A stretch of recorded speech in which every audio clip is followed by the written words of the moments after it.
Білгеннің пайдасы. Қар тұста күні-түні тынбай іс соғып отырады екен. Оған көрші замандағы бір зор бай Браун дегеннің баласы ойнап жүріп, қызыққа күнде ұстаға келіп, іс соққанына қарап тұрады екен. Бір күні ұста: «Төрем, қарап тұрғанша тым болмаса шеге соғуды үйренсейші. Кім біледі, бір күндері сол өнердің де керегі болып қалар».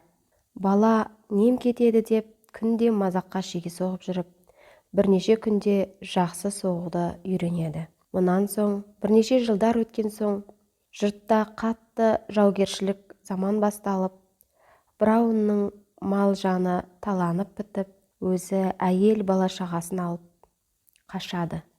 Жерге киім, жеуге ас таппай бір қалада күн көреді. Сол уақытта қаланың әкімі мынадай бұйрық шығарады: әскерге көп етік керек.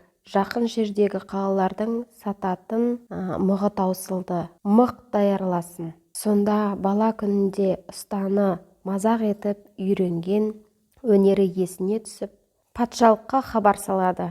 Жігіттің жұмысы әскердің етігіне мық жасау қызметін алады. Көп ұзамай ақша тауып, мал жиып, ақыр өміріне дейін кемдік көрмей өтеді.